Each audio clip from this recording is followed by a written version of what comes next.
on Hits 103.9 FM. My name is Fentuo, Tahiru Fentuo. Welcome to the show. This is proudly sponsored by Petrosol, DSTV as well. All of them on board with us here in this Ghana month. It's our very first show of the month of March, and it's a very special one because this today also marks the start of the African Games. After a year's postponement since getting the rights in 2018, and after lots and lots of work, we are finally here. 55 countries have descended in this country to participate in 29 sporting disciplines, fighting for glory from now till March 23. We are going to preview every single sport, or as many of them as possible. Where is Ghana's biggest strength? What should you be excited about? Where could our medals possibly be coming from?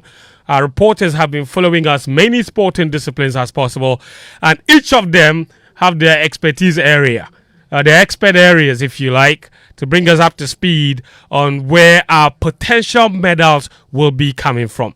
We will tell you why you should be excited or why you shouldn't.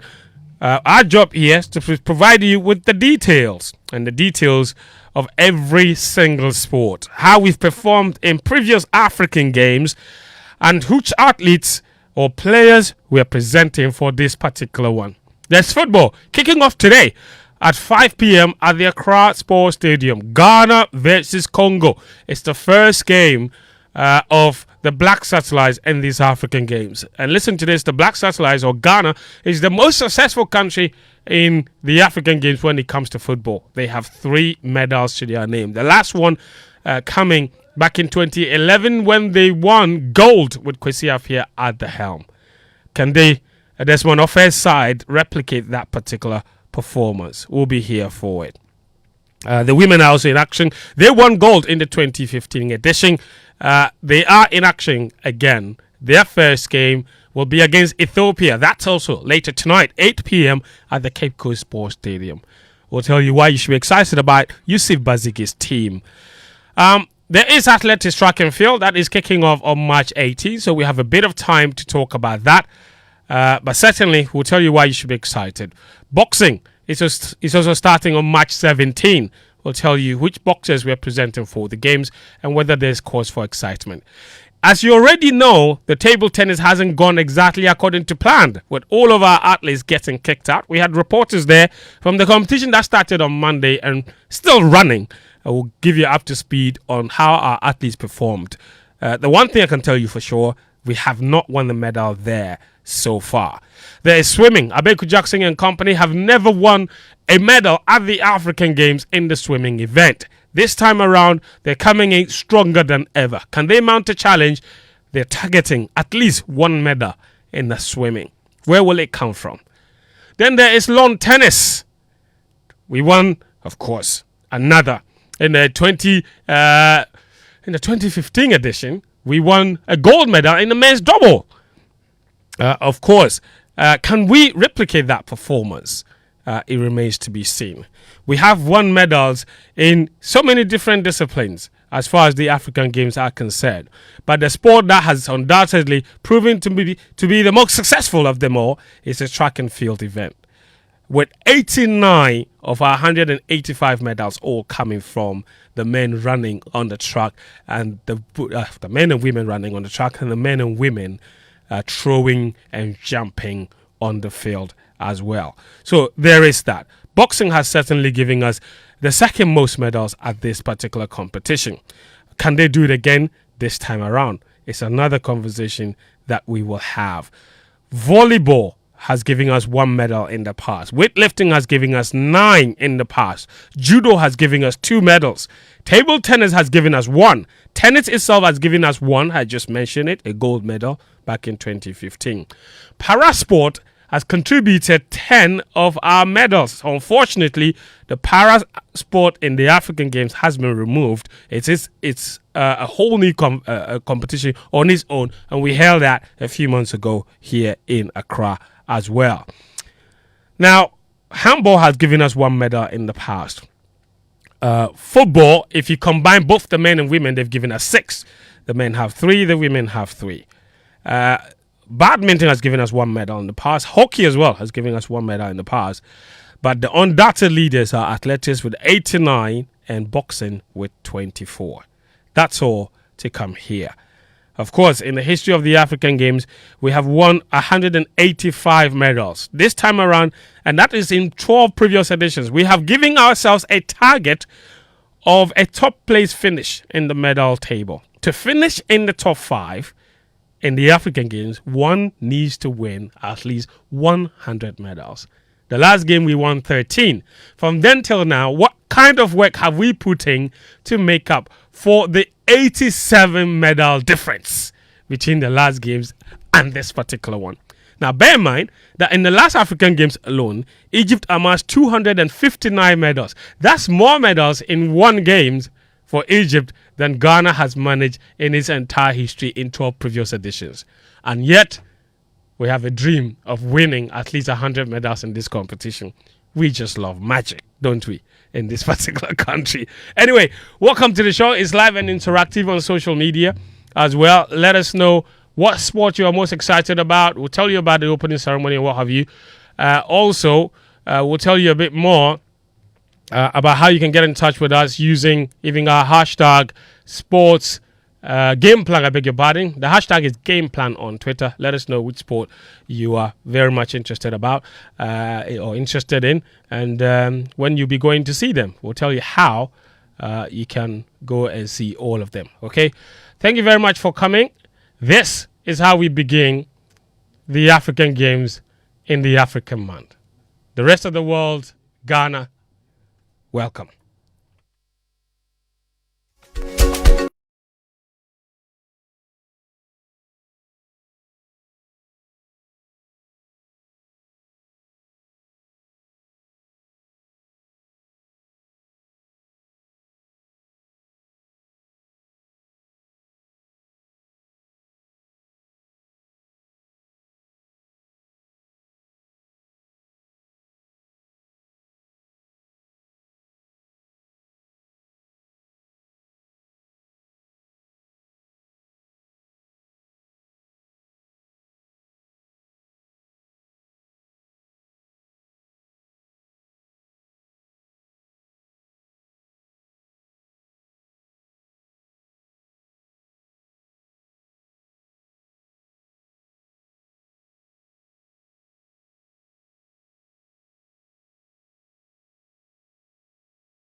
Like the new games village like this.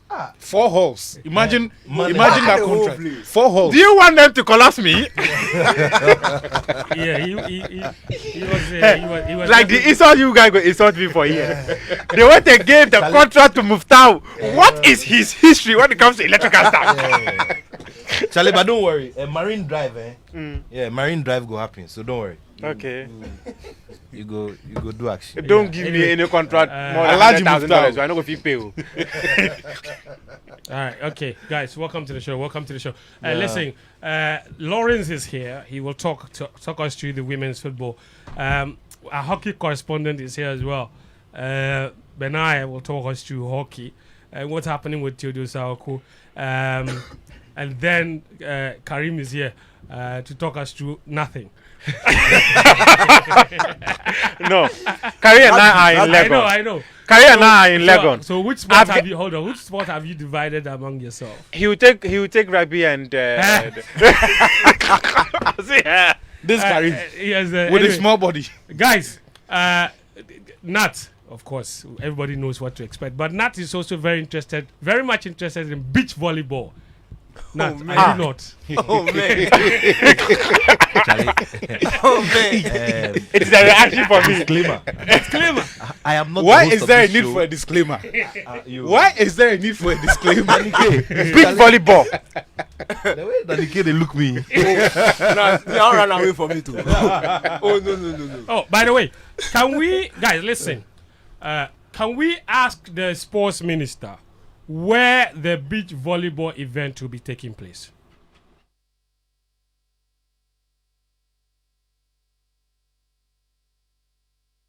Labama at beach. Wrestling at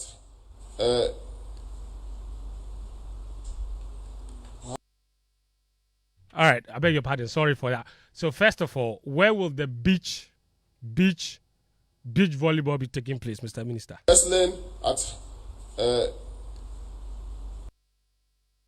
we have beach volleyball at Labama at beach. Okay. That's enough. Okay, listen carefully. Where will the beach volleyball be taking place, Mr. Minister? Wrestling at Okay, not wrestling. I said beach volleyball. Where will the beach volleyball be taking place? we have beach volleyball at Labama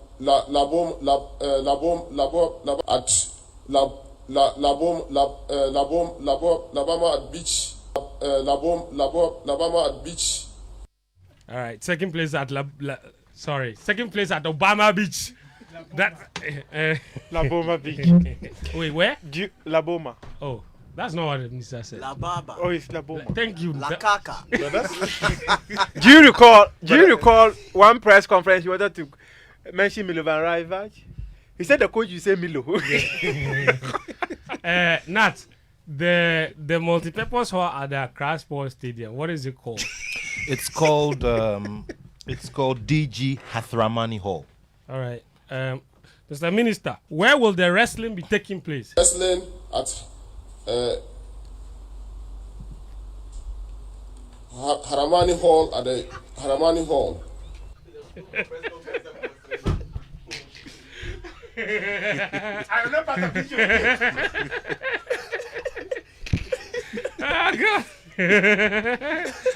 Where will the wrestling be taking place? Wrestling at Haramani Hall at the Haramani Hall. Nat, is it the same place? Well, yeah, it is the same place. It's the same place.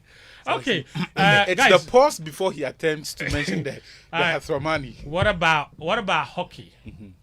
Where is the hockey stadium is called what? Theodosia Okun hockey pitch. Okay. Let's ask the minister where the hockey will be taking place. Hockey, we have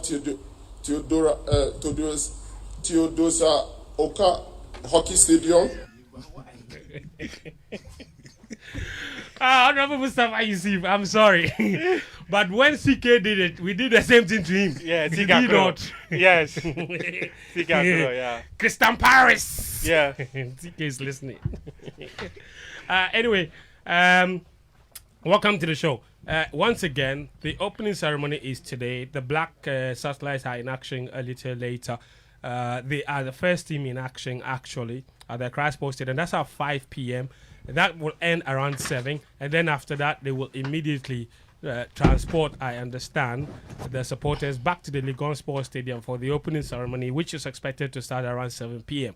Now, you saw an artwork that says the activities will start around 2:30. That is true. But I can tell you that the opening ceremony itself will start around 6 p.m. What I can also tell you is that if you're targeting to get there just before 6 p.m., you might as well forget it. So you're better off just going there from 2:30 or 3 p.m. for the opening ceremony of the African Games. And it's going to be a big festival, a big fanfare, because Shatawale will be there. Oh, man. Yes, George Bracken will be there. Kim Promise will be Ebo there. Taylor. Ebo Taylor will be there. Pat Thomas. Pat Thomas will be there. So that's a huge fanfare for all kinds of lovers of music as well. There's contemporary music and there is classic. No, but the high headline life. is Sata. Why is it the headline? The headline. Some people, their headline is Pat Thomas. Satawale is. Pat Thomas is fans. Shata. Come on, man. Nat, are you more Shatawale or more Pat Thomas? No, make you no mind Anike. I shock. Is you boy are old. That's why. Sika Emoja. Sika Emoja, it be, you see, Sika Emoja be it dey cut across. That's right. It be money matter. Yes. You see, It's timeless. You see, when Danike comes to sit here in the middle like that and he's doing me, I watch him quietly. That's right. Sika Emoja. That's right. That poopa. You think poopa. You think poopa is not. You know doesn't the cut famous across. Kotoko anthem that we've been playing on radio was That song is legendary. the Asante Kotoko Ebeshe. Yeah. I think it was composed by Pat Thomas. My famous musician is called Basitara. Your famous or favorite? What are you saying over here? You say The way you like spoiling my time. Do you know Basitara? Have you heard of Basitara The case before? said, is it your most famous or your favorite? My most famous, not favorite. Do you know that the What word famous is not relative? Sure. No, are you aware that the adjective famous is not It's relative? not relative. No. Relax. What is famous to you? It's not famous to me. But that's why it's not relative. It is not relative. Yes. The word is not relative. Yes. But what I'm Most telling famous. you is that when I say my famous musician is Basitara, because he's popular over there, he's not popular here. Basiktara. Yes, Basitara. Basiktara. Drop one line. Must pronounce the name well. Drop one It's line. Basitara. Just drop one Basitara. line. Is he a rapper? We have. So is he a listen, rapper? The two of Say you. what? The Is he a three rapper? of you. We have 29 sporting disciplines to get through. So I really don't have a lot of time. Let's begin. What are you saying? Listen, let's don't have begin time for with Basitara. what has happened already. Now, badminton and table tennis were supposed to be the first sporting disciplines to start. In fact, they were supposed to have started on Sunday. They were supposed that didn't happen. Then table tennis started on Monday, and badminton didn't. Now, badminton only happened to start today, I believe. It's the first day of badminton. yesterday? Yeah, no, it's today. 7th. It was karate that started yesterday. So, but table tennis started in earnest, but not at the venue. It was earmarked to start. It was supposed to be at the Dome of the dome of the Boteman. It was moved to the Accra International Conference Center. Ghana went through the qualifying phase. The singles, we didn't make it past the round of 16. It concluded. Egypt won the women's edition, the gold medal. It was an all Egyptian final. And then in the men's, Egypt and Nigeria went to the final. Quadri and Omar beat Quadri. So Egypt got another gold medal there as well. Nigeria got a silver. Nigeria also got a bronze in the women's edition as well. So they've got 2 medals from the table tennis already. Those were from the singles event. Then the doubles event, Atsu is the one who's been covering. Atsu, where are we? Is Ghana still in contention in the team event, the doubles? No. So far today, we've seen Egypt, Tunisia, and Nigeria basically show everyone why they are the big boys in the competition. Algeria got close, but they were blown out of the water, I think, in the semis. 3 straight sets by the Egyptians. I think Senegal also got close, but they were blown away by Nigeria again. In the semis, Nigeria also dispatched, I think, South Africa by the same 3 straight sets. So you have a grandstand finish between Egypt and then Nigeria. I think one theme that has been running through, and I was just going through the past 3 years, the international calendar for table tennis competitions, and the names that you see there shows you the attitude of those countries to table tennis, and the return on investment is what we have seen on other African games. And so from Omar Asar Mohammed to Ibrahim Diaw, Aruna, Olajide, all of them, you are finding them being listed in these multiple competitions elsewhere. Unfortunately, you don't see that for Ghanaian athletes or the Ghanaian players. In January of this year alone, there were no less than 13 competitions, most of them happening in Qatar. I think 2 of them in the United States of America. We were told about the performance of Hannah Goddard, who just returned from those competitions. And then the 16-year-old gold medal winner of the Egyptian, yes. Then you have Omar Asar himself, Aruna Quadri, who did pretty well at the games in Qatar. So that level of preparation gives them a certain advantage. To put matters into context, when we spoke to Bernard Josam, the captain of Team Ghana, after he lost his run of 64 games, he complained about the level of competition within the Ghana team, and he said they could not cope with the intensity, and there was not too much focus on the technical aspects of it. He said just the matter of intensity and the muscle memory you build from consistently being entered into these competitions was what was the difference, and it's still the difference. If you look so at, where are we with the doubles event? I need an update instead. So that's what I've said. Yes. The Egypt and the Nigerian final is what we're going to have, both in the men's and then the women's. I think both won their semis. Egypt's beating Algeria 3-0 in the semis, and then Nigeria also accounting for. So you're telling us that right now, yeah, there is no chance that we could get anything from table tennis. No. So that's that. That's that. It's done. It's done. So the table tennis players and their participation in the African Games is over. Look, so even before the opening ceremony, do we need to go back on it? I'm telling you that the men's semi-final just finished with Egypt beating Algeria 3-1, Nigeria beating Tunisia, Egypt beating Algeria by 3 straight sets. Yes. Nigeria beating Tunisia 3-1. Okay. So if you want to find a way I get it. So I'm basically saying there's no other table tennis competition somewhere. Boga, we are out. What do you want That to is say? what I want to know. out. So table tennis, no chance. we are at the final stage. It's between Nigeria and Egypt. Ghana is That is for the team event. Yes, the men's. And the singles, Uh-huh. that one we But were the out singles, 2 or 3 They days finished ago. the thing. They've given medals. You want to go and What take are you it. trying to do? There's nothing else somewhere. I'm only explaining. I've already said that. Now I'm explaining to you why we are here. The one Ghanaian player who has excited people, Joannette, that everyone is talking about, went to Egypt for 10 days. And when she came back, she was beating everyone for fun. In Ghana here. Yes. Basically because of the difference in the quality of her preparation. So she was playing the Chinese. She was playing. It was a continental meet. And so you had players from across the globe entering into that competition. Obviously, its significance, especially in terms of the purse, right, that they were going to get at the end of the tournament, will determine who was going to compete, right? But I'm just saying that one event that she had, and this was because the sports ministry decided to sponsor her and provide the funding for that to happen. The difference, the impact of that was the ranking that she got. So she was basically beating everyone. That is just one out of the many players that we have. Josam did not have that opportunity. So many of the other members in the team did not have the opportunity. But they are going to compete with those who she went to Egypt to compete with and could not survive. Most of them literally compete on a weekly basis in Europe for $15,000, $20,000, and the likes. Now, when I spoke to Malco Afajino earlier today, I asked him what their operational budget in a year is. And he said, roughly 3 million Ghana cedis. Friends, with that amount, how do you consistently enter your tennis players into competitions. How are you able to fund that? Because they got lucky with the African Games when the sports ministry decided to go and sponsor one tennis player, but they wouldn't do that every time. So if we're serious about this thing, what we need to do essentially is to find a reliable source of revenue to fund table tennis. Fortunately for us, because of the African Games, now we have 100 certified coaches, but that is just theoretically speaking.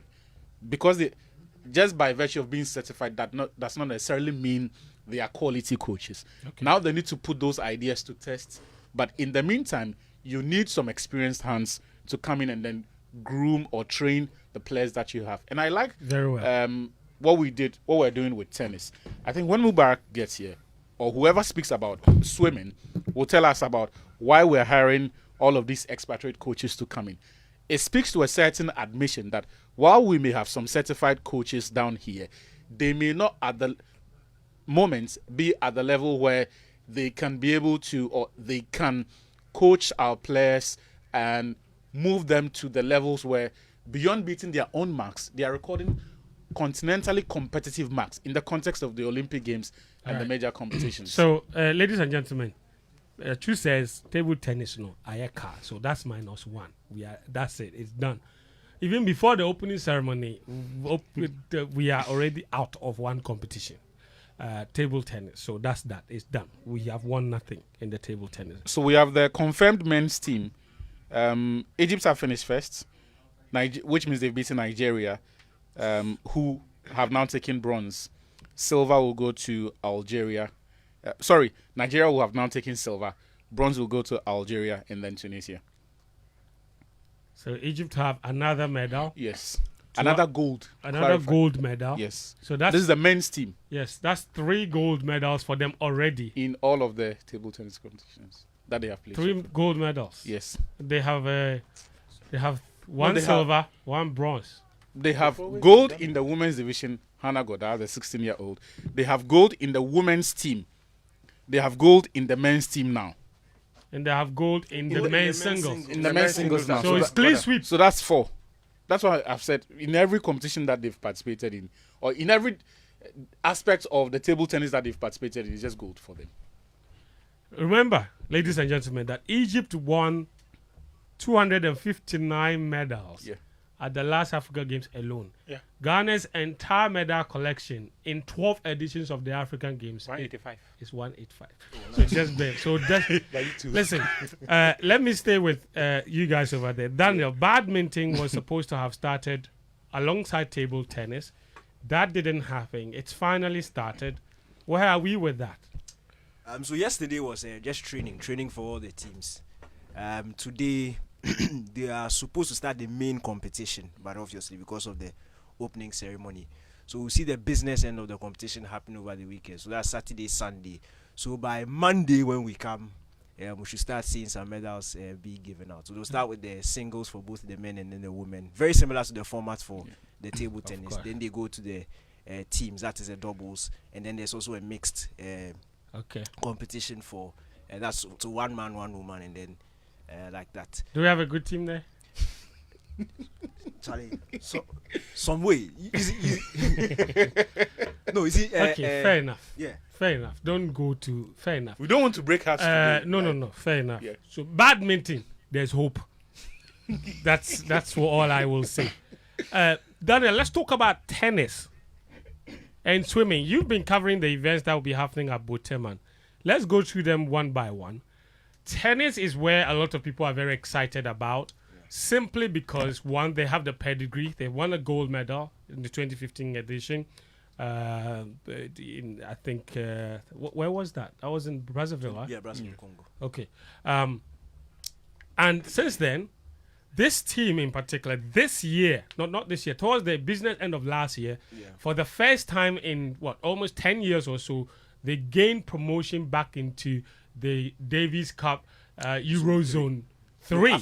Africa Zone 3. Yeah. We had been out of it for so long, and we finally made our way back there. So there's something to be excited about in the tennis. Yeah, and For me, what excites me most is it's like a new face for both the Golden Rackets and the Diamond Rackets. The Golden Rackets is the male team. Yeah. As you mentioned, last year was a very good year for them. In July, they gained promotion to Zone 3 of the Africa Davis Cup competition. Then, at the tail end of the year, in November, our doubles team, that is Ibrahim Asaba and then Isaac Norte, they paired up and they went to an M15 competition in Dominican Republic where they went all the way to the final. So they've been building that momentum they've been having, and both of them are based outside. So they've been playing in individual competitions, teaming up. And when you talk to the people at the Ghana Tennis Federation, the coaches, they are really, really optimistic that if anything, we can repeat that men's doubles medal. They are looking at gold, but they really believe that if anything at all, they will get a medal from the men's doubles. Now, it's the same men's doubles team that won the gold back in Congo 2015. And then yeah. And then if you go back to 1991, Ghana actually won a silver in the men's doubles again. So our only gold in tennis was in 2015, but we actually have 2 medals in tennis. In tennis, fair enough. And both of them have come through the men's doubles. So it looks like historically that has been an event that has really favored Ghana. But even in spite of that, Ibrahim Asaba is also going to be taking part in the singles. Isaac Norte will also be in the singles, and they really believe that look, they can push it. Singles is not necessarily our strongest suit. When you look at the history of the competition, the Egyptians have generally tend to dominate both the men's and the women's field. So you expect that the Egyptians will come out will be much stronger than us. But they also believe that look, because of the home advantage, and the team has trained at the Botiman Sports Complex for a while. That's not where they were based, but they started training from about January. That's when they assembled camp. That's the guys, the locally based players. Yes. They were training at the Accra Sports Stadium, then at times at the Accra Long Tennis. It didn't take long at the Accra Long Tennis, but in the recent weeks, they have been at the Botiman Sports Complex. They've acclimatized with the place. They know the court, so they feel that home advantage could help them in the competition. But for me, what interests me most is the project that the Ghana Tennis Federation is putting together. They are not just looking at this as a one-stop shop. It's not like we are coming to show up and then we are moving. When you look at what they are doing with the Diamond Rackets, that's the female team. Yeah. Relatively young team. So we have a 16-year-old and a 17-year-old in the team. Sitso and then Tracy. Very young girls. And then there are 2 foreign-based players who come in to add up to that team. They are not pressuring the female team for medals. But when you look at the progression that they've been making over the years, especially from 2022 up until now, they are showing real signs of promise. So they are taking this team a step at a time. This will be the first major competition that the Diamond Rackets as a team will be representing Ghana. And they are looking at this as a stepping stone. And then hopefully in the future we can get medals. And these are some of the... I like when federations are honest with their planning like this. It's not because everybody's expecting medal, you just go up and you start promising things that you know you are not prepared for. Yeah. They know that they've put in work over the years, but when they look at the terrain and they look at who they are going to face, look, the Egyptian, the North Africans are really, really good at tennis. In fact, it will interest you to know that in the 2011 Africa Games, Ons Jabeur, the African number 1, she's 2-time Wimbledon finalist. Yes. She won. Yeah. At that time, she was 17, Tunisian. Yeah. Egypt won in 2015. Egypt won again in Rabat in 2019. So the North Africans have shown that, look, when it comes to tennis, and clearly from what Atsu is telling us, table tennis as well. they when their balls bouncing on opposite side, they understand how to. The most frustrating thing about a lot of Ghana and our sports and projects like what you just mentioned is continuity. Because there is no, like, I think when it comes to projects and giving young athletes the chance, I think the whole country was very excited. No, look, one sport has shown the way, and yet we haven't reaped the results. That's swimming. Because in the Tokyo 2020 Olympic Games, they called it the personal best Olympics. That was the one I go chop the insults for. We had 16-year-old Kaya Forsen. We had a Baker Johnson who was 19. We had all these young swimmers that were. Even look, the 100-meter backstroke. The people finished, and Kaya Forsen was now going to finish the first 50 meters. Yeah. And the people were clapping. Oh, she's young. Another Olympics. She'll come good, brother. She's not even in this Africa Games team. Well, that's for a reason. Add a quick one to his and yours. There's something at the base of all of this that we're discussing, and that is regular competition and exposure. I've spent the last, before this week, I spent about 3 weeks in Morocco. And what was the agenda? It was the Hassan II Trophy. It's the one of only 2 PGA tournaments that are played outside the zone of North Africa, and Morocco have it. Now, we're asking ourselves a very simple question, and this will cut across all the sporting disciplines we're talking about today. What is the structure, the competitive sporting structure that is placed there to ensure that our athletes are up there in terms of the quality of the output so that they can become globally competitive athletes? Now, Danny K mentioned a couple of tennis players. Yes. All those tennis players, both senior players and junior players, have played in the Magdan Open ITF tournaments, of which I was organizer for 7 years.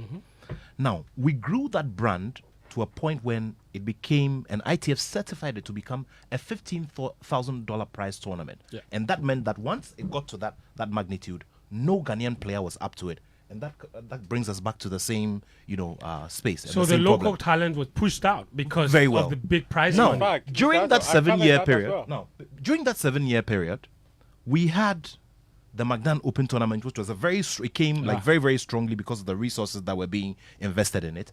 And then immediately after that, you realize that people were getting more inspired. So Interplast came back. The Interplast Open came back. The Accra Open came back. The JEA Mills Memorial Tournament came back.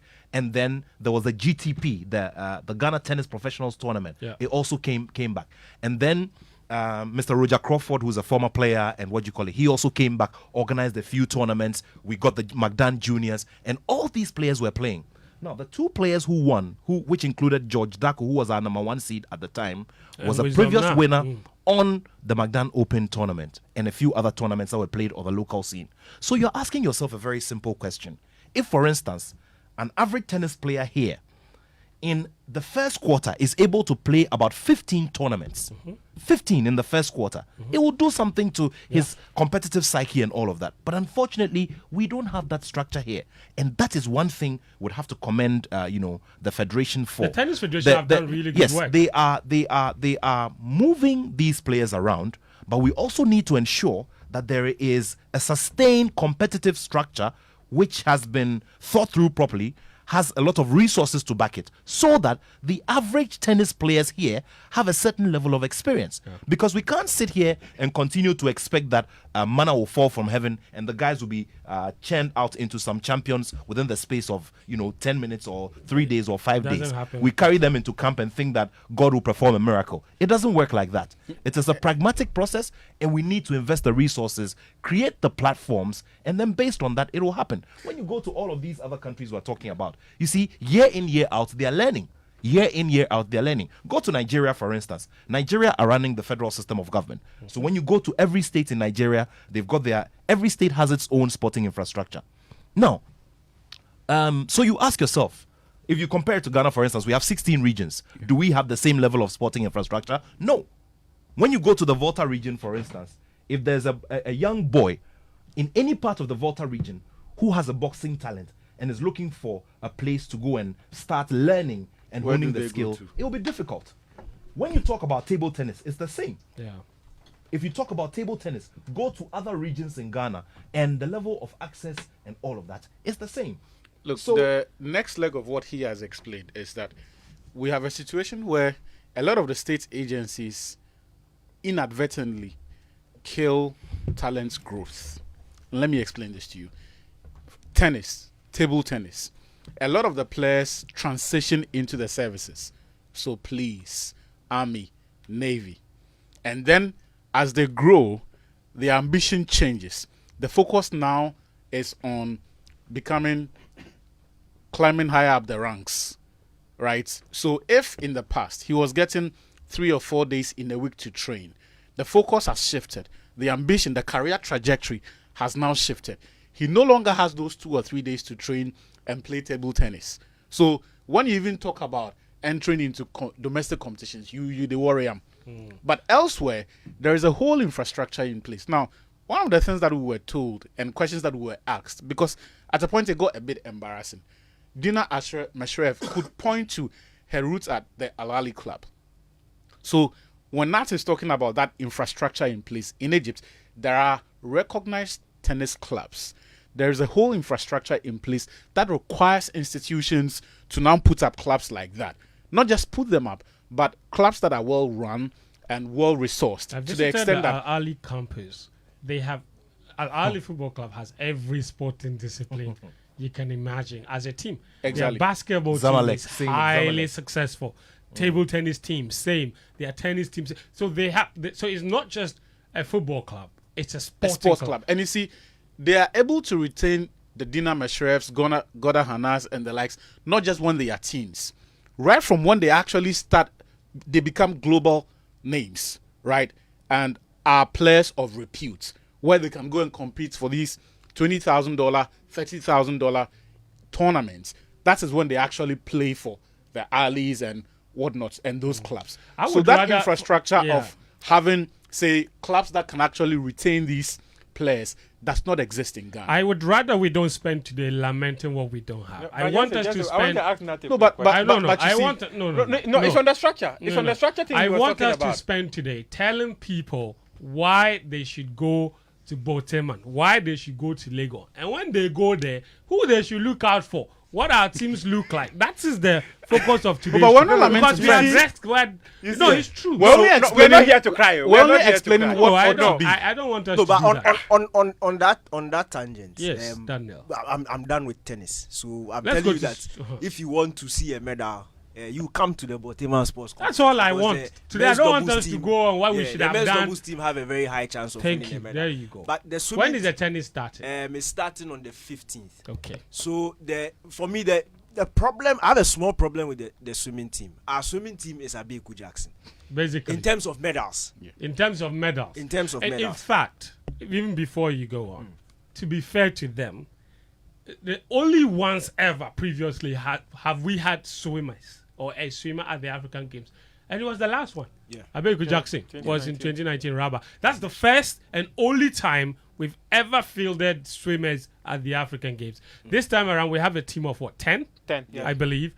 Nubia Ejay is a national record holder in the women's 50-meter backstroke. Abeku Jackson is a record holder in 2 events, the men's 50-meter butterfly and 100-meter butterfly. He's been growing. He spent a lot of time in Europe camping. His coach is from there. His coach is from Russia, I think. Yeah. The same coach that he had been camping with, that he went there on scholarship for more than a year, swimming every single day in Russia. So he's got a lot of experience. On top of that, when we organized the Ghana Zone 2 competitions here and in Senegal, the Team Ghana swept lots of medals. They were very highly successful. But Daniel, you were saying that apart from with Abeku Jackson, I'm saying if we want a medal in swimming, and we are serious, we should be looking at Abeku Jackson, because I don't think the rest of the members of Team Ghana are in the position to battle for medals. I think the level maybe we should also turn our attention on the national backstroke record holder, who also spent a lot of time in Europe, moving around, having a lot of competitions. Men or women? Are you talking about? I'm talking about Nubia J. Yes. Nubia. Okay. Yeah, because we spoke to Nubia. Sometime. Yeah, she's a potential. She said she's hoping to do a PB. Yeah. You said, and to be fair to her, but it's realistic. You see, when you run a comparison of the times that usually win the competitions, and then you gauge it against her personal best, I understand why she says she's personally going for a PB. Because the Egyptians and the South Africans, once again, these two, when it comes to swimming, no one comes close. At all. In fact, let me just give you a breakdown. So, we are in 2024. So 3 years ago in the Ghana African Championships, which we covered extensively here. South Africa won 59 medals. Egypt won 40 medals. Ghana won 2. Yes. The 2 Jackson. Abeku Jackson. Then 2022 African Swimming Championships. South Africa 40, Egypt 30, Ghana 2. The 2 Abeku Jackson. So there's been a trend. Yeah. We know that, and he specialized in both the 50 and 100-meter butterfly. So that is his thing. I don't think that we should go and be pressuring the rest of the league because of him. He is the one who has proven that when it comes to competition standard, he can match up with the rest of his peers in Africa. Not the world, but in Africa. So once he's hosting, once we are behind him, these are his 2 specialized competitions. For me, I'm sure most people will go to the Botiman Sports Complex Aquatic Center to watch Abeku Jackson in terms of high-level competition. He will give Ghana that hope. That hope and that stage. His swimming starts tomorrow. Yeah, it starts tomorrow. So Okay, fantastic. for it. That is all I want today's show to be about. Nat, let's talk about boxing. No crying. You and Atsu. Atsu has covered the team extensively. They are currently, Atsu, where are they? They are currently in Italy. Yeah. They are due back on today's 8th. Yes. So they are due back on the 11th. What are they doing in Italy? What's the record there? What's happening? Not help us. Well, so after the failure, after the failure in Senegal last, After the failure to qualify for the Olympic for the Games Olympic in Games. Senegal. I don't like the word failure. But After the unsuccessful attempts to qualify to the Olympic Games. Okay, we could put it that way. Fair Fair enough. After the unsuccessful attempt, they tried to make the most of what the opportunity that is in Italy. As the situation stands now, Theophilus Kpakwalote, a flyweight, is our best bet to make it through. Now, he's got 3 fights to go through. Once he's able to do 3 fights and he's able to win, he wins the next 2 He has fights. 2 then, left. Yeah, 2 left. So Yes. he does He's done 1, 2 2, already, yeah. and then he finds himself in Paris. Yes. Now, as the situation stands, we are banking our hopes on all of those guys coming back and using the experience gained from, or the lessons learned from Italy to come into battle. Now, we do know that on the African continent, our brothers in the northern part of the continent like to show, they now show very very strongly. competitive, yeah. They show very strongly when it comes to the games in boxing. You could say that also for a few of the West African nations like Nigeria. You could talk about Tanzania and could talk about South Africa as well. So this is where we're going to see competition. Now, in the last 2 editions of the games, we haven't done, something that Ourselves should make proud anybody at all. turn Yeah. a neck, even 2 though medals. boxing is supposed to be 2 medals. our strong point. So 2 medals from the last 2 games That's is not not good enough. is not good enough, considering our strength in the sport and the kind of history that we've written, especially with the Olympic Games and all. So as it stands now, we want to bank our hopes on, and then would come to a Samuel Techi. Now, Samuel Techi has a very interesting story. Remember that. By the way, point out that he was in Italy, Yes, that's what I'm coming to. didn't book a ticket to the Olympic Games. So that's what I'm coming to. Okay. So now his inability to book the ticket now goes to disappoint quite a number of people because in terms of pedigree, in terms of that mental strength, and in terms of possible skill, we're expecting that he'd learnt enough between his first qualification to the Olympics till now. But do remember that he's also had a bit of a checkered path in terms of deciding whether or not he wanted to pursue the amateur boxing or whether or not he wanted to go strictly into professional and forget about everything that has been done here. There's something else that we need to consider, that there is a $30,000 package at the presidency waiting for a plan to be submitted so that he can access it.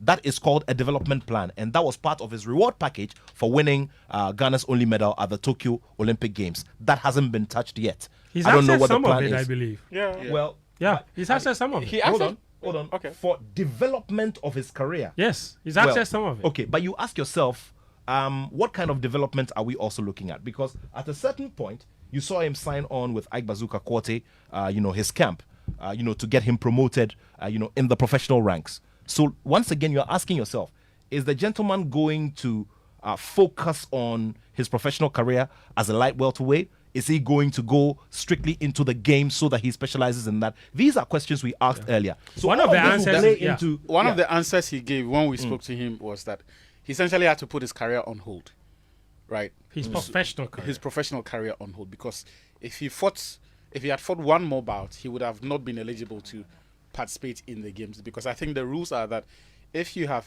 8 bouts under your belt Is as it a 8? professional, I think it's 4.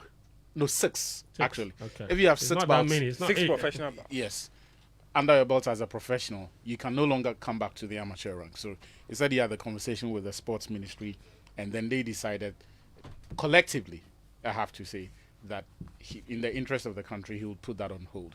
But the problem that I have found is the lack of a concerted plan, right, for not just Techi, but for the entire boxing team. Are you about to lament again? No, I'm not about to. No, but Fentuo, hold on. You know, this is the I'm thing. serious. I'm serious. I was having this conversation with someone Because earlier I'm- today I'm not here to lament today. That has been tradition here that every other time when we have a major assignment such as this, whether it's the Black Stars playing in a qualifier, whether it's anybody going to fight in a world title fight, any team going to the athletic championships, at a certain point, we all channel our energies towards pushing and garnering support for them, which is, I believe, what we want to do here. Exactly. But unfortunately for us, we cannot decouple the conversation about preparation. Let me just refer you to our highest rated table tennis player who during the week gave us one of the most striking, some gave us one of the most striking sound bites of the week, saying that it is the lack of preparation that got us here.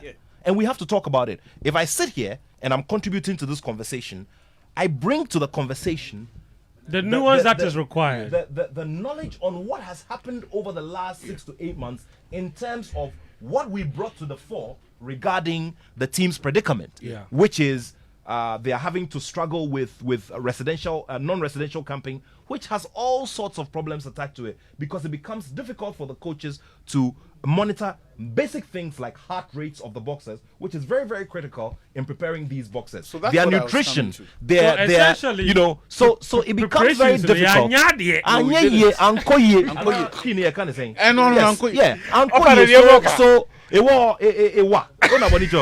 Anyway, so while I'm very, that's fair enough. While I really want us to come to the party, because guess what?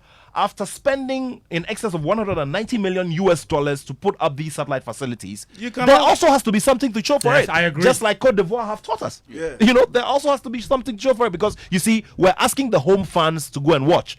We're showing them, the processes to go through to acquire tickets to go and watch the games and all of that. What are they going to watch? And what kind of reward? What kind of reward are they going to derive from going to watch these? By the way, I have a question regarding the boxing. Didn't we win 3 medals at the Commonwealth Games? No. In boxing? Commonwealth Games? Yes, we did. We did. What happened to those boxers? And the Commonwealth Games it was comes just in back to what I was saying 2022. about a central plan for boxing. Now, not mention the issue of logistics, how to track the heart rate of these boxers, the infrastructure for managing the black bombers. And I'm not talking about even boxing in Ghana. The black bombers alone does not exist. Bombers. The black bombers alone. Bombers. I knew this is silent. I knew this was coming. I avoid it because it has a very different meaning in my head.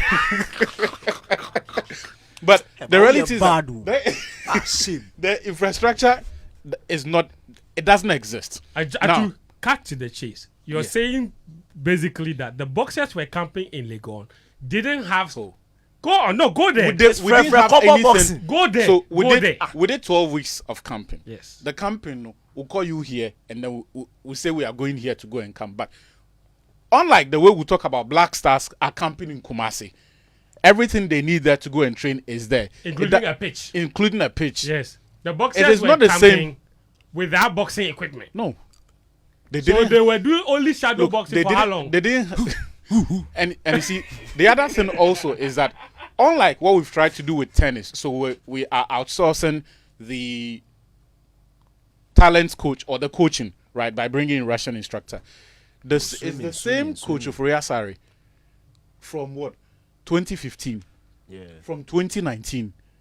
The politicking there, that essentially means that no one else can go in there. Is something we need to talk about. You cannot avoid it.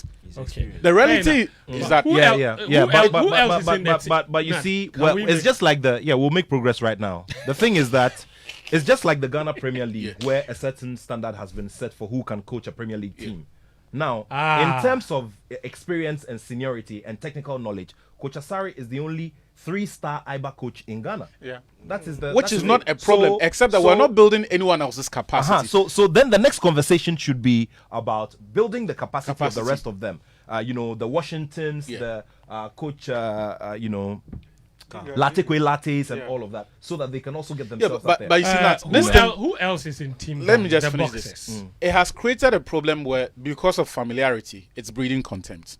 At the last Commonwealth Games, we were disgraced because a boxer failed a doping test. We behaved as if it was normal.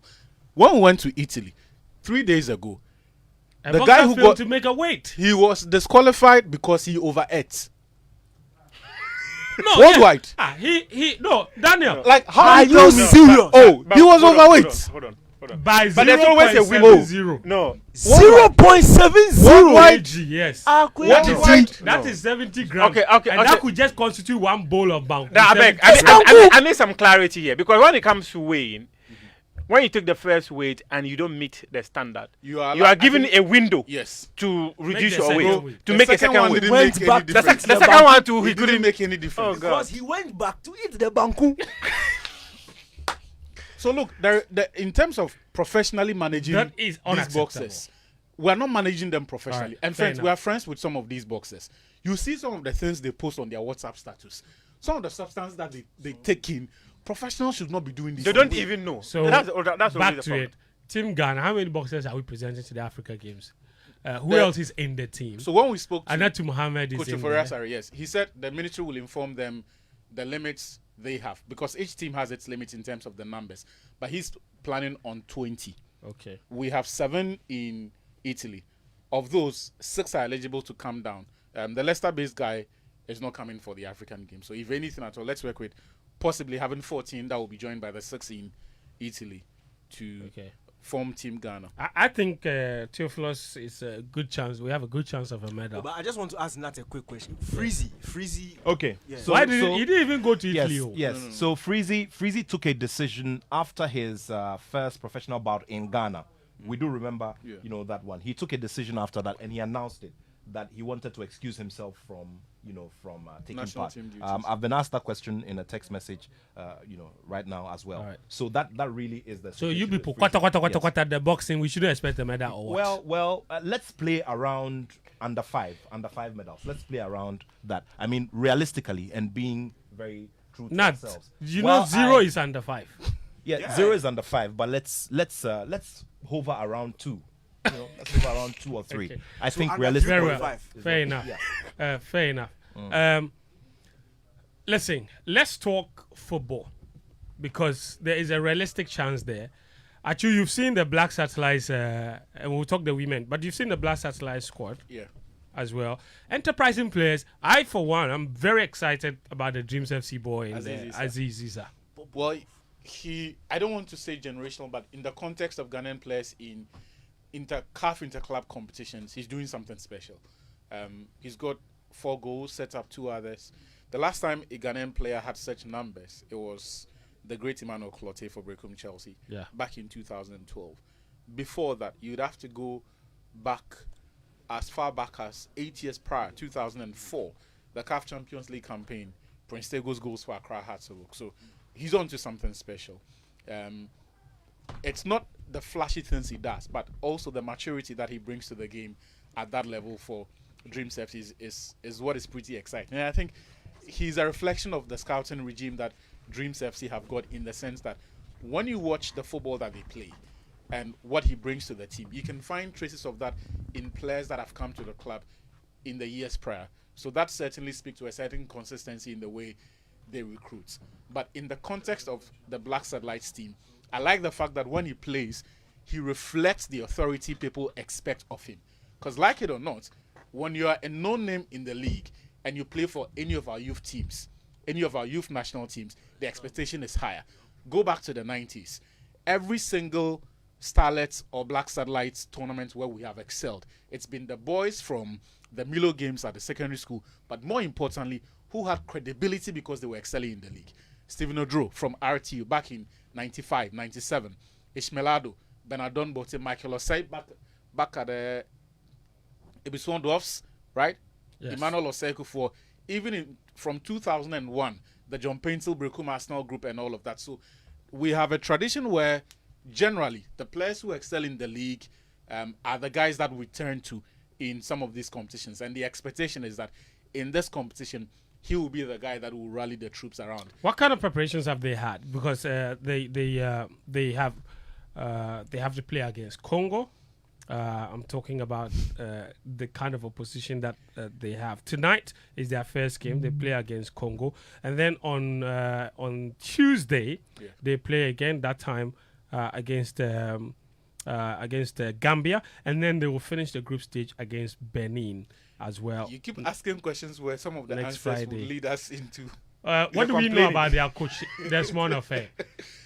So very highly rated, very well educated, futuristic, and so in terms of what you would want for a youth coach, he exactly has the profile. But that's one side of the divide. The other side has to be methods and ideas that have been proven to be successful within the context of the Black Satellites, and that's where the problem is, because when it comes to that side of the question, he's very much an unknown entity. So a lot of the things he will be doing now are things that he will be experimenting, no matter how long he's been familiar with those ideas, because he hasn't handled a job like this before. The hope is baptism of fire. So the hope is that he has sufficient knowledge of the Congolese, the Gambia, the Beninois teams that he is going to come up against, and even the opponents that we'll be facing when we make it out of this group, because we all expect that at the very least out of the group stage we should be able to do that. So in terms of who David Ofei is, that is it. Desmond Ofei is. The FA rate him very highly because in the last 2 years, the FA president has spoken about how coaching is a major problem to coach him in Ghana football. Now, they've made two significant moves. When Bernard Lepet left, they promoted the head of coaching education, Professor Minta, into the technical director role. The other move they made was to move Desmond Ofei into the head of coaching education. It tells you they believe that in terms of the man to provide the ideas and find the solutions in terms of player profiling, coaching, player development, and even the identity of teams, he's got significant and important ideas that could move the needle for Ghana football. So in essence, he's under pressure. Under pressure. This in itself, it's basically and the two go hand in hand. Whatever he does with the satellites team, people are going to look at that and refer that to his job as the head of coaching education at the Ghana Football Association. Interesting. Wild one. What about the women? Lawrence is our women's football expert here. The Black Princesses have been camping in Cape Coast, Lawrence. They've made some significant moves. The most important of them is drafting in Mukarama Abdullahi into the squad. Is she not over 20? I mean, she is over 20. The rules allow that you add two players who are over age, around that age. So she qualifies to be part of those two. I think. Why didn't we bring Capito for the satellite? I'm shocked. I mean, it's one thing you have to live for this one of it. So you look at her introduction. She's someone who's had experience in terms of playing with the junior ranks, and then the only thing missing for her at the moment is probably playing with the Black Queens, and it's quite unfortunate she's not gotten to that level yet because of an injury she picked up while she was playing outside Ghana. So I think it's a good move for Yusuf Basigi. Let's talk about the team itself and the kind of expectations we should have on them, because they are just on the back of qualification to a 7th consecutive World Cup appearance. Certainly, this is one of our sure bankers for a trophy, for a medal in this competition. Not so. I mean, it's always the case when it comes to the women's football, because in the last 3 editions, we didn't play in the 2019 one, obviously, but in the last 3 editions, they've been a source of medal, winning in 2011, 2015, and I think, So they've won silver, they've won gold, and then they've won bronze as well. If you look at this team, you see Vasigi has managed them very well from when he took over the team, played at the Wafu B Wafubi Girls Cup. The very first time they was played in Kumasi, they won gold, beating Nigeria in the final. They considered 3 goals in just 3 goals in that tournament.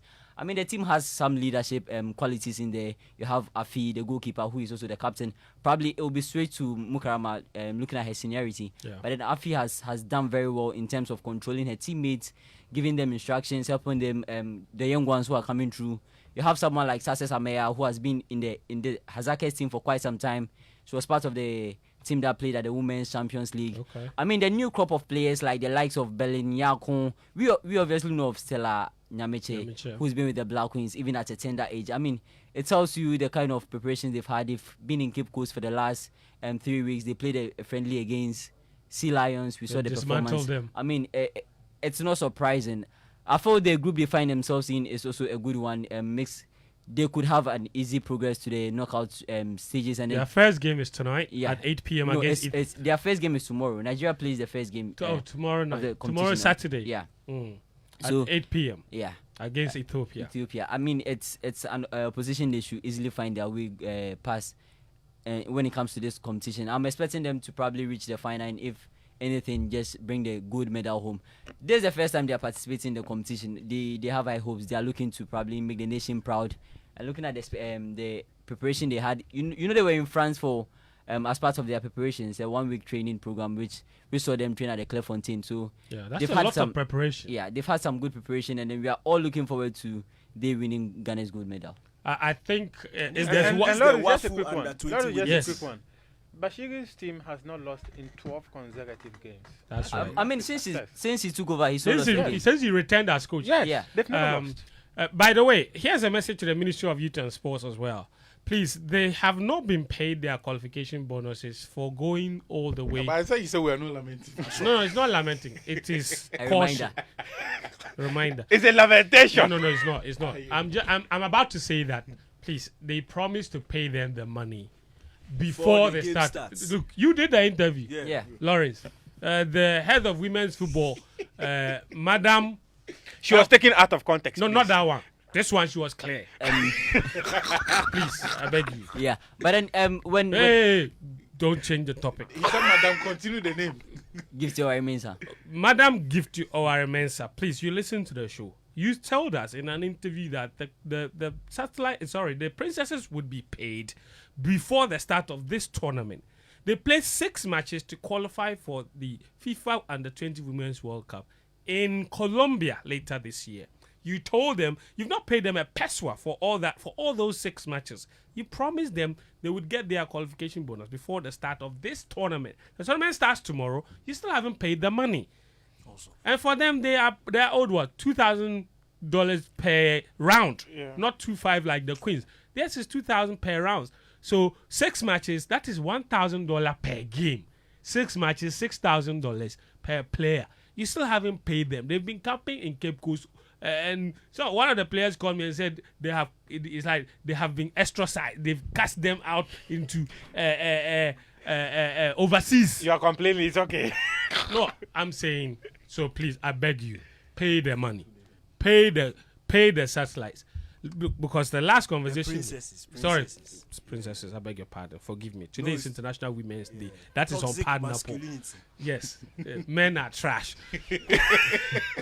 Please pay them, princesses. But that is what we were talking about. But now you listening. The black satellite lineup is out, Mpo. I said satellite. Daniel corrected me, and I was on it. Then you also rushed to come and correct me again. How many corrections for one mistake? You. The satellites. Today is International Women's Day. Out. So today is we are International talking about the women on Women's Day. Sure. You are talking about satellite. Yes. Today, we have moved on from them. We will mention the lineup. Today is International Women's Day. Thank you. We owe the black princesses $6,000 per player. It is $1,000 per game. It is not give them the money. Let them go into this competition. They could even have taken 1 million from the 60 million games village budget that they used to pay the girls. Are you even saying 1 million? Just multiply 6,000 by 23 players. I'm saying you can remove 1 million from that 60 million. 6,000 by, let's say, 23 players. It is not a EBA. Here is 18. It's not a EBA. You see, but you see, we are here. we were lying to them. We lied to them. That's 138,000. 138,000. If we take Alhaji Gruza's World Cup appearance fee 100,000, then you add 38,000. No, he sent 56,000 back. So he had the 38 that seconds rejected. Out of the one. Because one thing we will say it on this show, guaranteed the princesses will win us a medal at this Africa Games. Yeah. Sure. Guaranteed. I mean, Basigi has done it before. He won the last gold in 2015. The last even Wafu, the Wafu Championships they hosted. Yes, here. Guaranteed. Anyway, so that's that. There are some big news in the Ghana team because which one? The Accra Lions keeper has been dropped. Afu has been dropped. Saidi Yakubu. Do you mean the satellites? Yeah, the satellites. Go through the lineup then. So Saidi Yakubu is in post. Remember Boateng, Ofori McCarthy, Nana Kwame Boache, Mohamed Mohaison, Abdulaziz Issa. So he's taking the 10 jersey. Jerry Afriye, Emmanuel Mensah, Maxwell Azapope. He joined the team only last week, I believe. Wow. Yeah. Kickoff is a 5. Yes. Aaron Essel, Musbao Aziz. So basically the big surprising news is the Daniel Affle, the Accra Lions keeper, is not starting. And then the captain, Asamoah Kufuor, is also not starting. Chelsea defender. Yeah, he was at the pre-match press conference. Okay. You're listening to Game Plan on 99.7 Joy FM. Hits 103.9, brought to you by Patreon. So the biggest and the baddest sport remains. We will get into the track and field. We'll tell you all about the Azamatis and the Joe Pauls and when they're coming and what you should expect from them when we come back from this very short. We're also calling on all women who are looking to change their levels. Come and attend the Include Her conference. It's on the 9th of March. That's tomorrow to mark International Women's Day.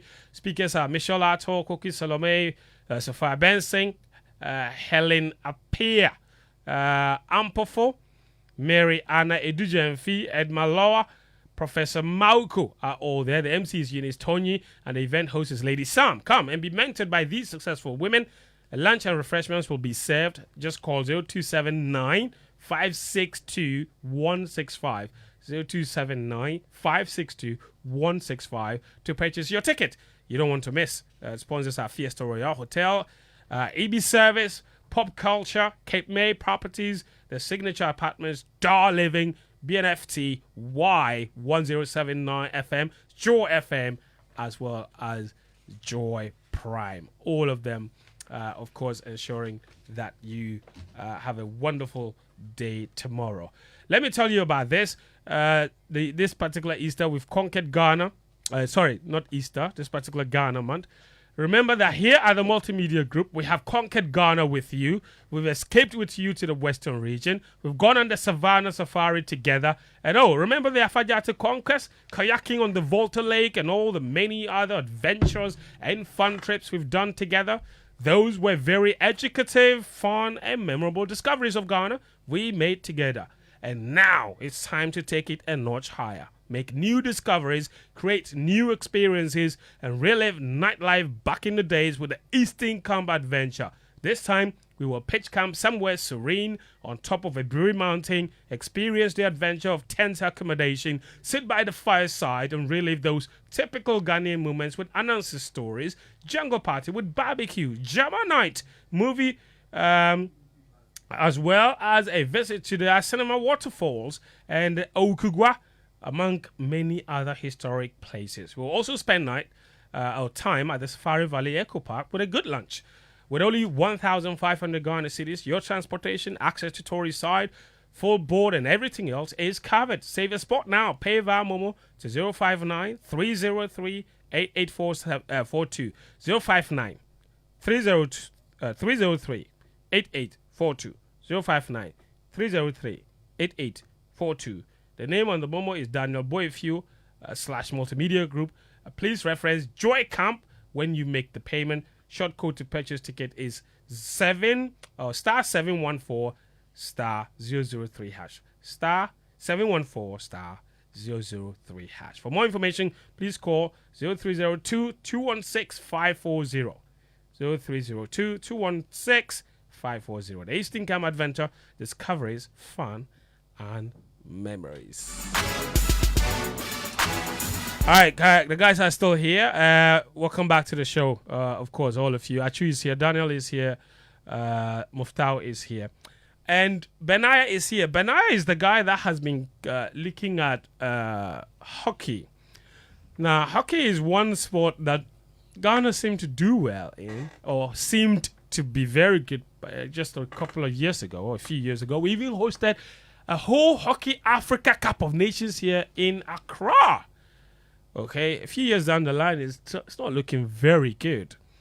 And with the Africa Games here, Benaya, what kind of team are we presenting for the Africa Games? Where have they been training? Should we be excited for a medal? Why are you laughing? Just go straight and answer the question now. Excited for a medal? No. No? No. Hockey? No. I think the team are being set up for failure. So. What do you mean? Who is setting it? Okay, what's been happening with the hockey team? They've been training in Kumasi since January to 28th of January in Kumasi KNUST. That's where our hockey teams have been camping, both male and female. Yeah, that's where they are training. Okay. Yeah. And according to what I know, as at the time I asked what's been happening in camp, or it's like even the team over there, they are not really certain on what's going on. In terms of communication has been poor, they don't know their left and right and all that. But as we speak, their counterparts, Nigeria, Kenya, South Africa, and Egypt. These are 4 countries that are very strong. And you look at Ghana, yeah. I mean, the 2022 Africa Cup of Nations, Nigeria knocked out Ghana in the quarterfinals, and I think South Africa were the ones that won the trophy. Yeah. And also, the Paris 2024 qualifiers, South Africa are the ones that won it and booked their tickets for the 2024 Olympics. And the question is, why, in terms of preparation and everything, it's been very poor. Our stadium, that's the hockey pitch, the Sitso hockey pitch, it's not yet done. The third. You mean the hockey competition is starting when? So it was scheduled to happen on the 15th of March, but Okay. it has been moved to the 17th of March because of the delay in the readiness of the pitch. Wow. And as we speak right now, the pitch is not yet done. So the Africa Games are starting today, but some facilities, including the Chodose hockey pitch, it's not yet done. Will it be done before the competition? Before the hockey competition starts? That's a big question, because it takes time for the turf to be laid. And after it's laid, it needs to be tested and approved by the International Hockey Federation to make sure it reaches the required standard for tournaments like this. Because they were given a pass to host the 2022 Hockey Africa Cup of Nations and the African Cup for Club Championship. Yes. The pitch wasn't up to standard, but they were still given a pass. And those two competitions were both hosted here at Chodose. Yeah, Chodose. That's 2001. That was for the African Club Championship, and 2022 was for the national teams. 2 years ago. And they had the whole year to make sure that the pitch was ready for the African Games. Africa Games, and it's still not yet done. The update I had today was they are painting and cleaning up the place, but for aesthetics, for the place to look good. But as we speak, the turf has not yet been laid. Are you people sure that we can finish the show without me lamenting? Thank you. Actually, you remember the day we went to the Legon Stadium when we toured the Games Village? Yes. If anyone had told me that I would go there a week later and see transformation, I would have said it's false. What kind of transformation are you talking about? Okay, so when we went to the Games Village, where if you get there right now, where the car park is, was a complete bush. And in fact, I remember the conversation the minister was having with the contractor. And the contractor was saying that it is not part of his job. And the minister said it is part of your job. And in fact, within 5 days when I went back there, the place was completely off. So if I get you right, it was properly, the hostels were properly painted. You are telling me new doors were fixed. I get it. So the import of your message is that we are good at working magic. I think it's possible. So they have 9 days. It means they have 9 days. No, that's fair. You see, it will be done. Started laying the it will be done. But now it will be done. 9 days. It will be done. The drama is quite interesting. Sometimes you look at the work and you say it's huge. But the transformation they can give you within 72 hours, you'll be shocked yourself. And how long would that last after the tournament? How quality is it going to be? The only thing is, you will see something they can work with. Yes. Okay. Fair enough. Guys, let's talk about something exciting, track and field. And I'll throw this one to Muftawu, then the rest of you can chip in. Muftawu, where are we? What is the number of contingent? I saw a list from the Ghana Athletics. Yeah. Which name should we be excited about? And what have you? Basically, give us the rundown on track and field. Okay, so on the track and field, the names out there, everyone is very much aware of. The Azamatis, the Joseph Paul Amoas, the Ibrahim Fuseinis. These are exciting athletes we should be looking for. James Dazi and all that. And then when your very own Ho Haluti, when it comes to... Ho is coming back. Ho is coming, Charlie. She almost looked like she'd been missing for a very long 2 time. or 3 years. After going for the Commonwealth Games in Australia, Gold Coast, we haven't heard much from her since then. But she's coming back. In fact, she was also part of the Commonwealth Games for just 2022 and all that. So athletics is going to be quite exciting. My reservation, however, has to do with the conversation you and I had about some of the athletes that we are likely not to have them to come around. The likes of Grace Obour, who has been sensational when it comes to the 400 meters. Raymond French, who has been extremely good in the 400 meters. These are athletes that there are concerns that they might not be showing up for. Is Diafo part?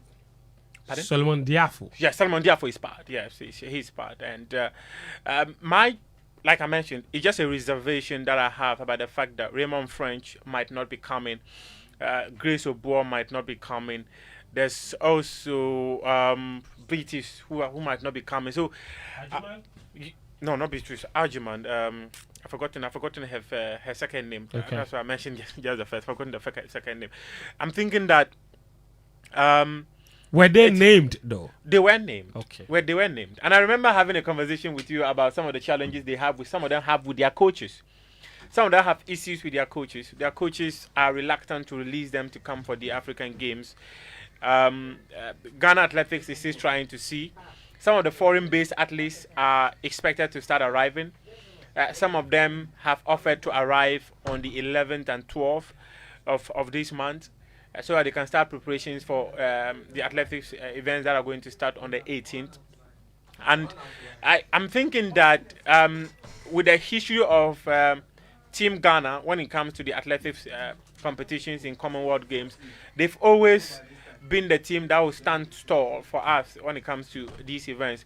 I'm also a bit disappointed by the fact that Rose Yeboah, who won gold for Ghana in the last Commonwealth Games, will not be here to defend her title. I think if she was here, she would have guaranteed us a gold medal, especially in the high jump. How about Deborah Akwa? Deborah Akwa is not coming. For the long jump, she's also not coming. That's a lot of missing names. Yeah. Why is that? Well, I don't know whether if we can go in detail. These are things you are very much aware of. So I'm asking you the questions. No, the listeners want to know. He asked you a question. Everybody in this room knows, but you answer. What is that? There are lots of politics behind the scenes. I don't want us to lament by going into the politics. So I think we should stay. He's the one who said we are not lamenting. Yes, it's the same person who has asked you the question. so answer. I didn't ask him to lament. Meanwhile, I just asked him about why so many good names are missing, especially Deborah Akwa. Especially after being named. Yes. If let's say no, in the first place, Deborah was. It's like let's put it this way. No, not Deborah. Especially like there's a lot of names that were included that are not coming. Yeah. That's like naming a blaster squad and players saying they will come. So that one we are interested. For people like Deborah who were not named, you can ask, why were they named? And you can say, but if you have been listed and you didn't show up and you are not showing up, that's a problem. So Grace Obour, Lovina, Raymond French. Listed but not showing up. Listed but not showing up. The reasons given are that their coaches are reluctant to release them to come. Okay. That's one. Okay. The other aspect is that there are claims that former athletes are contributors to why the athletes are not coming, because some of these former athletes who are with these athletes in the States have told their coaches not to release them to come because the Commonwealth Games is nothing. It's not worth it. Okay. The African Games, it's nothing. That's their attitude towards the games. That is an attitude some people have created in the minds of some athletes. Are there measures being taken to replace them? Do you know?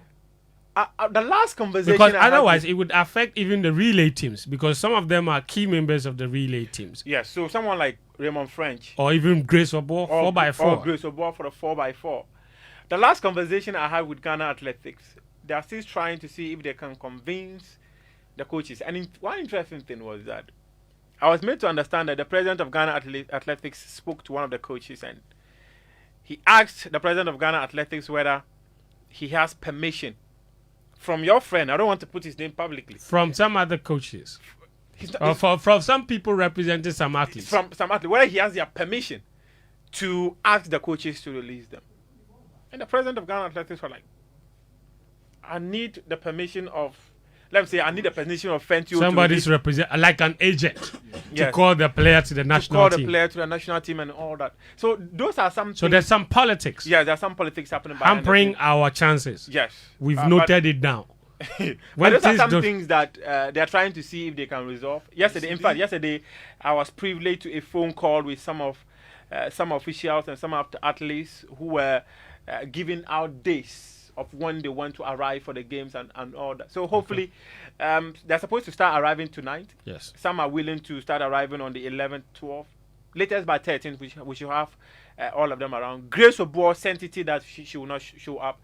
Another big miss is Rosia Boa, yes. The defending African Games champion, like you mentioned in the women's high jump.